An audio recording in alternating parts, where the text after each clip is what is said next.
안녕하세요. 전 60대 주부입니다. 얼마 전 아이와 함께 앨범을 정리하다가 가족 사진을 보게 되면서 이런저런 얘기들이 생각나서 사연을 몇 장 적어봅니다.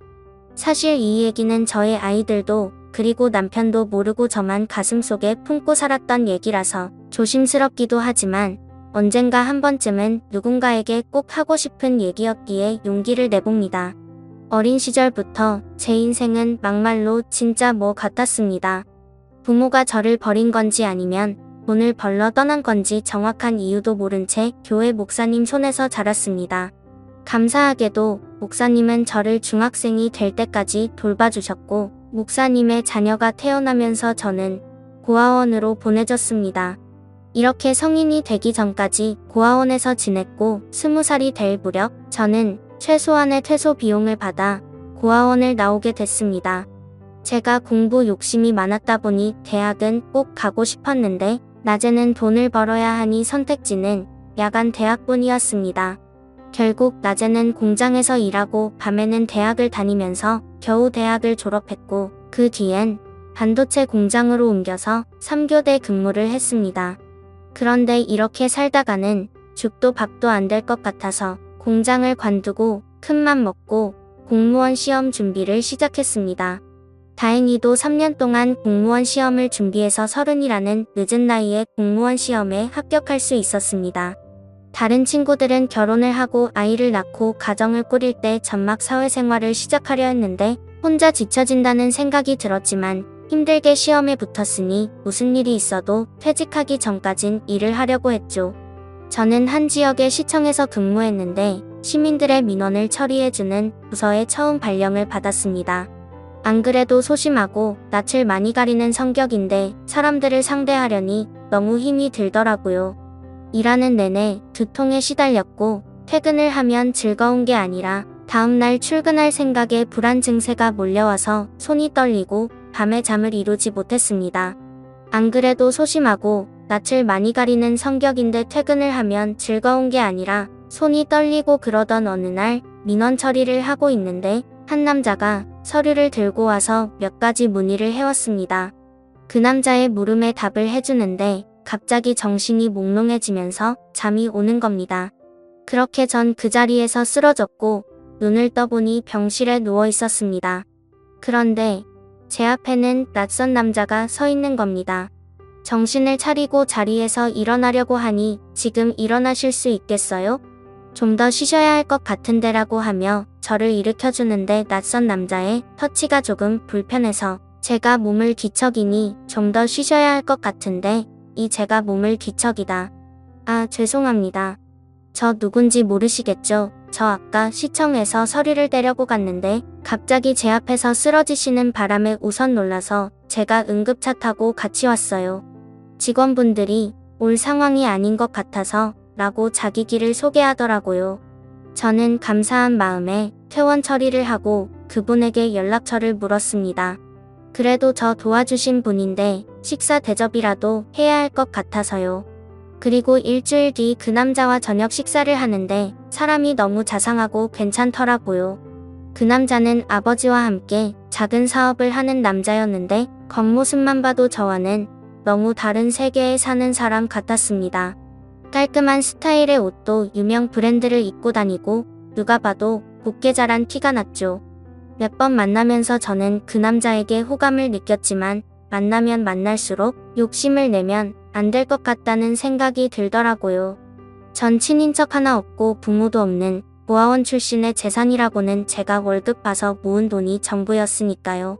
이제 겨우 시험에 붙어서 작은 원룸 하나 마련하기까지 너무 오랜 시간이 걸려서 그런지 그 멋진 남자 앞에만 있으면 제가 너무 작아지는 느낌이 들었습니다. 하지만 그 남자와 한 달 정도 만나면서 몇 번이나 헤어지자고 얘기하려 했지만 도저히 용기가 나지 않았습니다. 그런데 하루는 남자가 집업 일하면서 잠깐 나와달라고 하더라고요. 남자는 차 안에서 저를 기다리고 있었는데 제가 차에 타자마자 저에게 입을 맞추더니 정식으로 연인이 되고 싶다고 하는 겁니다. 전 그 얘기를 듣고 펑펑 울어버렸습니다. 나같이 볼품없는 사람을 사랑해주는 사람이 나타나니 괜스레 눈물이 나더라고요. 전 그렇게 그 남자를 받아주기로 했고 1년 연애 끝에 저희 두 사람은 결혼을 약속했습니다. 저야 부모님이 안 계셔서 저만 좋으면 결혼을 할 수 있었지만 문제는 남자의 어머니였습니다. 결혼을 반대하는 이유는 단지 제가 고아라는 것 때문이었습니다. 어머님을 이해 못하는 건 아니었지만 고아가 된 게 제 탓도 아니고 저만 나 보지도 않겠다고 하시니 솔직히 억울하긴 하더라고요. 하지만 아버지는 달랐습니다. 오히려 제가 고아로 자랐는데 혼자 공부해서 공무원까지 됐다고 하니 따부가 있어 보인다며 저를 먼저 만나보고 싶다고 하셨다는 겁니다. 이렇게 아버님과 처음으로 식사 자리가 마련됐고 저를 보며 환하게 웃어주셨던 미소가 아직도 생각이 납니다. 거기에 술이 한 잔 들어가니 저도 마음이 편해지고 아버님께서 저에게 도마를 놓으시니 마치 이 결혼을 정말 허락받은 것 같은 생각이 들었습니다. 아버님이 잘해주시니 저도 그만큼 해드리려고 정말 많이 노력했습니다.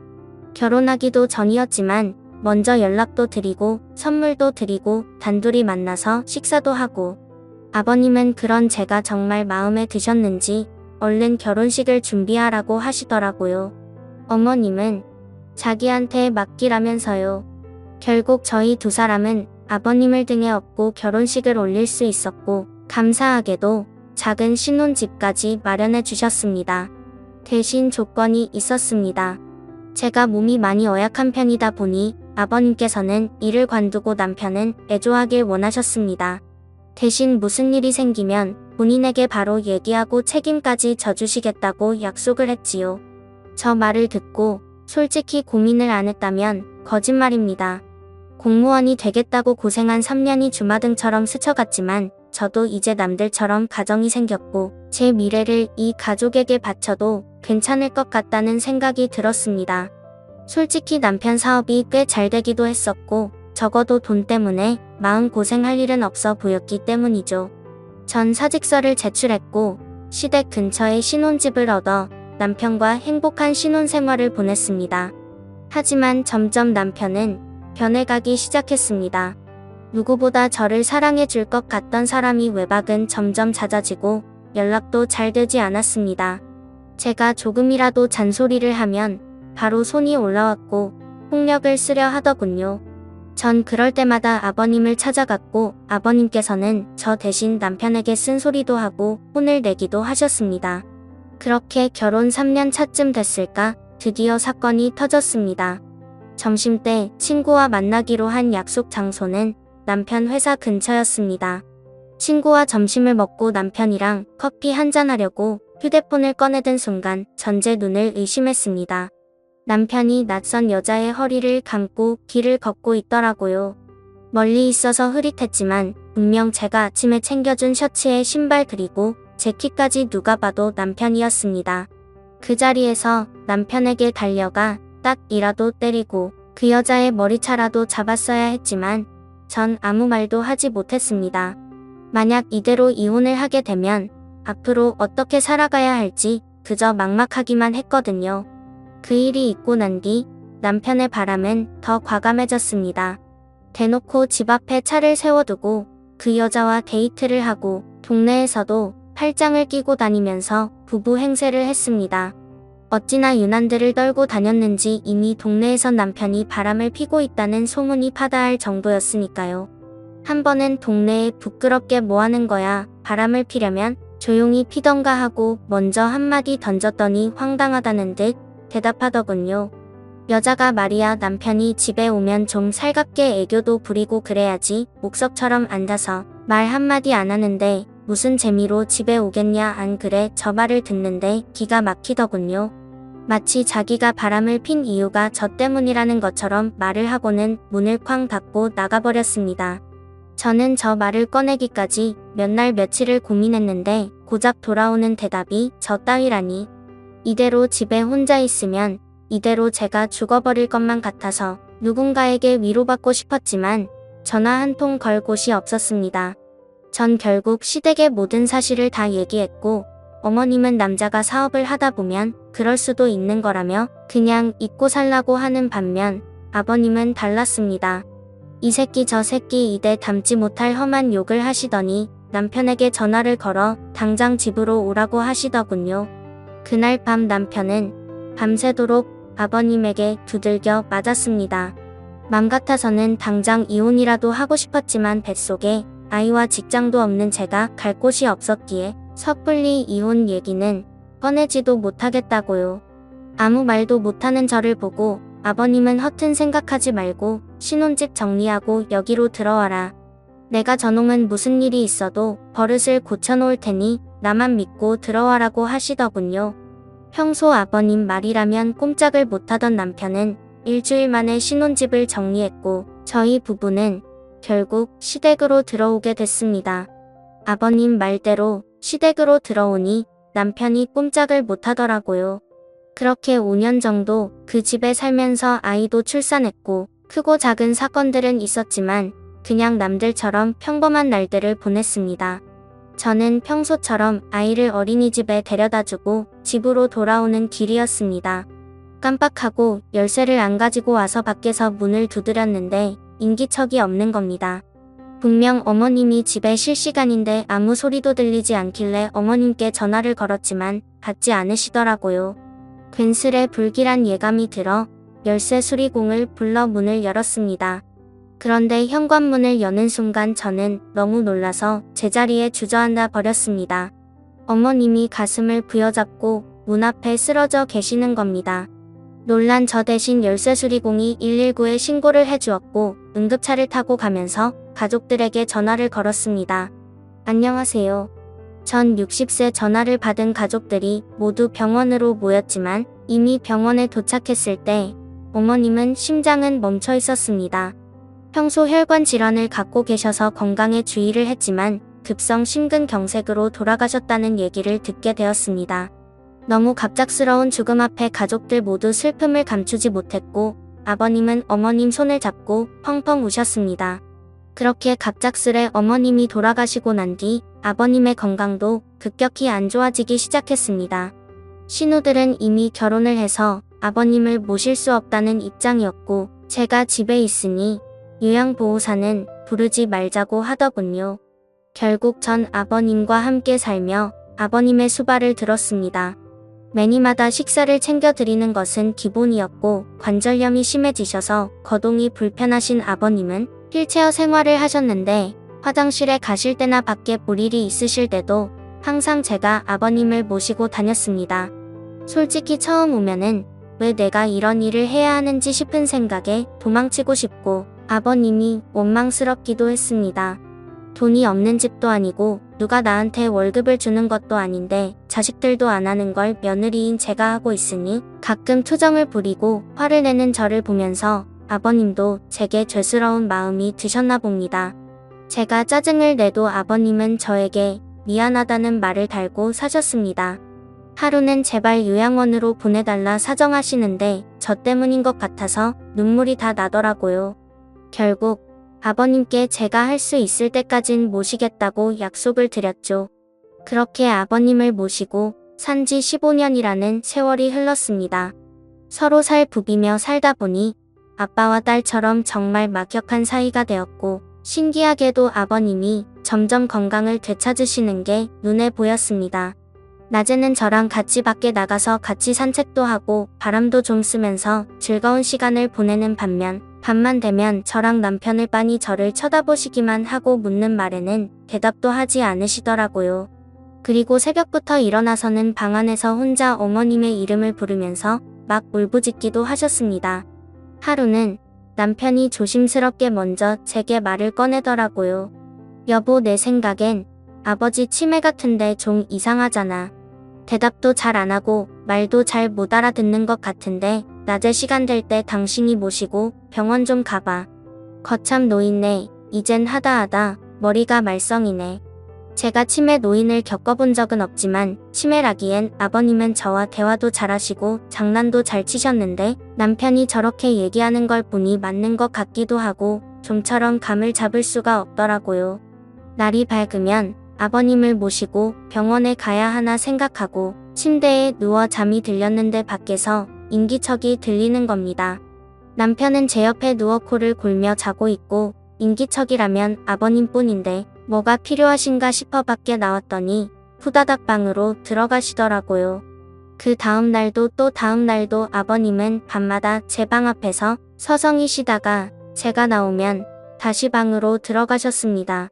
왜 저러시는 건지 궁금하면서도 별별 생각이 다 들더군요. 어머님이 일찍 돌아가신 후로 외로워서 저러시는 건지 뭐가 필요하신데 말을 못하시는 건지 저는 걱정스런 마음에 거실에서 아버님을 기다리기로 했습니다. 졸린 눈을 비비면서 아버님을 기다리고 있는데 새벽 1시가 넘어서야 아버님이 방에서 나오시더라고요. 그런데 이상하게도 저를 보고는 놀라지도 않으시는 겁니다. 제가 작은 목소리로 아버님 뭐 필요한 거 있으세요? 저한테 말씀하세요. 라고 했더니 아버님이 제 옆에 앉으시더니 제 손을 꼭 잡으셨습니다. 그리고는 작은 소리로 뭐라고 하시는데 처음엔 무슨 말씀을 하시는 건지 이해가 잘 되지 않았습니다. 그런데 갑자기 아버님이 눈물을 뚝뚝 흘리시는 겁니다. 큰 소리로 울지는 못하시고 숨죽여서 우시는데 저까지도 눈물이 나더라고요.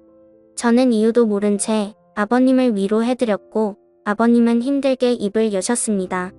희정아, 정말 고맙다. 내가 너한테 정말 고마워서 은혜를 어떻게 갚아야 할지도 모르겠다.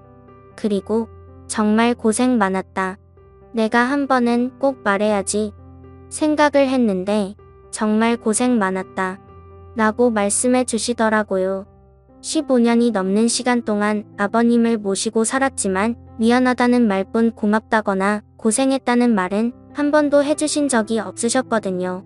제가 아버님 앞에서 울자 아버님은 저를 꼭 안아주셨습니다. 그리고는 몇 시간 동안 이런저런 얘기들을 나눴지요. 그리고는 동이틀 무렵 아버님은 저에게 작은 종이 한 장을 보여주셨습니다.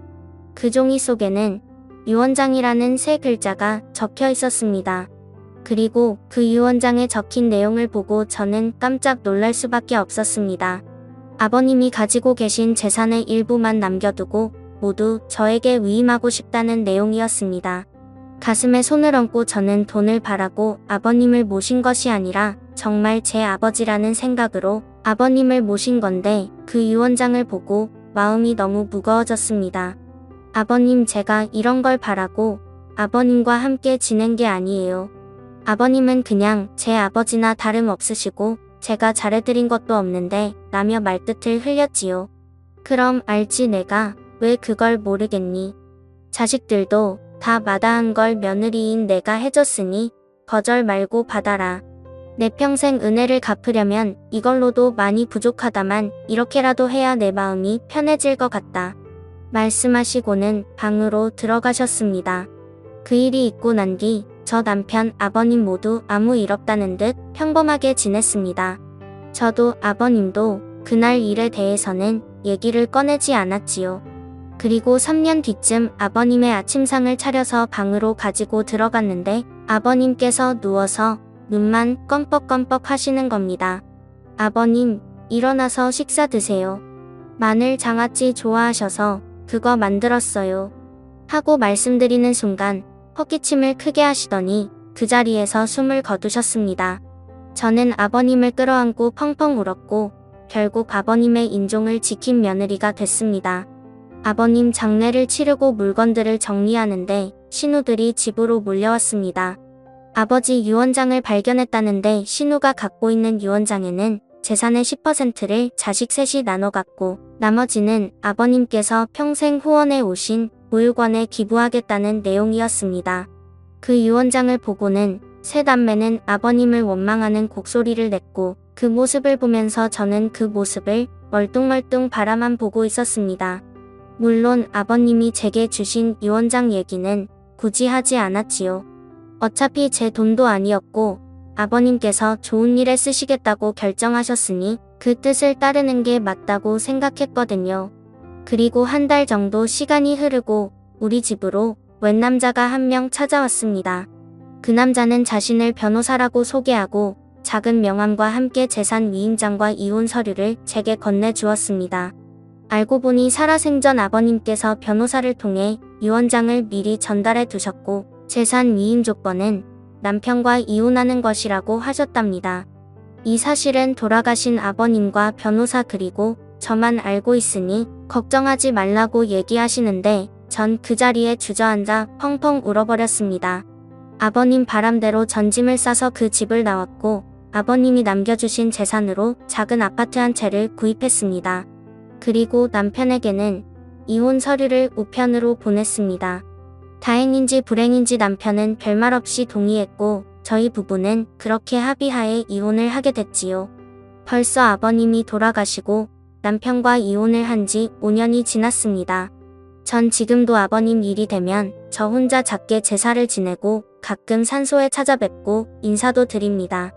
비록 제가 며느리로 아버님을 만났지만 친부모보다 저를 예쁘게 해주시고 사랑해주신 아버님에게 기회를 통해 정말 감사하고 사랑한다고 말씀드리고 싶습니다. 아버님, 정말 감사합니다.